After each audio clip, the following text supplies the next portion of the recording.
নিজের দোষের দাড়ি পাল্লা দিয়ে অন্যের দোষগুলাকে মাফি। আয় সবাই লাইনে ধর, দোষ কি বল, দোষ কি বল, দোষ কি বল।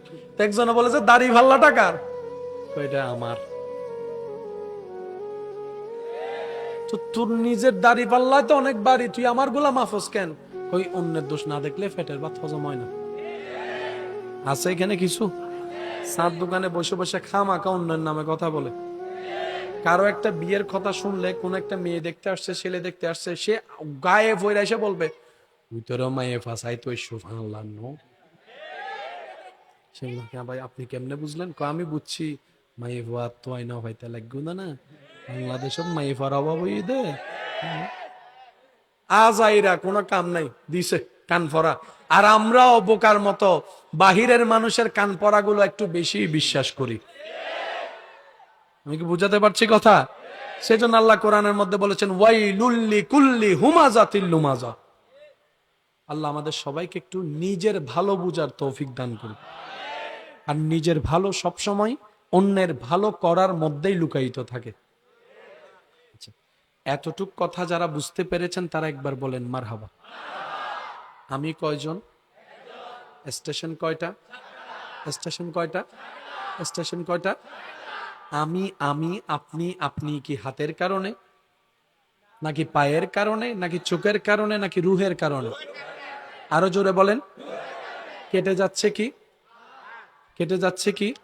সেজন্য সন্তানের হাত পা কেটে গেল, ওই সন্তানকে মা নিজের সন্তানই বলে। সন্তান যদি বিকলাঙ্গ হয়, তারপরও মা সন্তানকে নিজের সন্তানই বলে। এবার সুস্থ সন্তান প্রশ্ন রাখলো মার কাছে, মা আমার তো অল বডিতে সব আছে, তার তো চোখ একটা নাই, ঠোঁট একটা বাঁকা, কান একটা নাই, চোখ একটা কানা, পা একটা ল্যাংড়া, তুমি এই বিকলাঙ্গকেও তোমার সন্তান বলছো, আমাকেও তোমার সন্তান বলছো, মা মিলে তো না। তখন মা উত্তর দেয়, তোর দেহটা আমার সন্তান নয়। সুবহানাল্লাহ বলে না। এবার অঙ্কটা একটু মিলাই, যেটাতে শুরু করলাম, যেখান থেকে শুরু সেখানে গিয়ে, যে যেখান থেকে আসে সেখানেই ফিরে যেতে হয়। আমরা আল্লাহর কাছ থেকে কি হয়ে এসেছি? জোরে জোরে। আমরা আল্লাহর কাছ থেকে কি হয়ে এসেছি?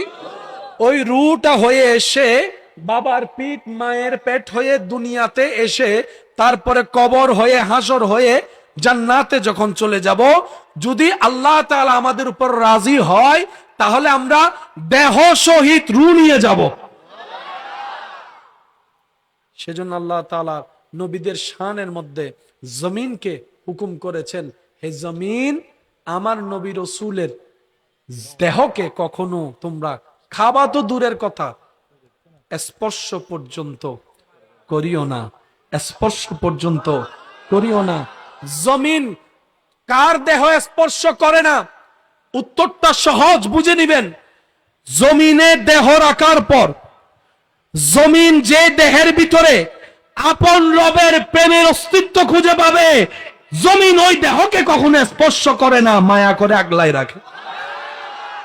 জমিন বলে আমিও যার।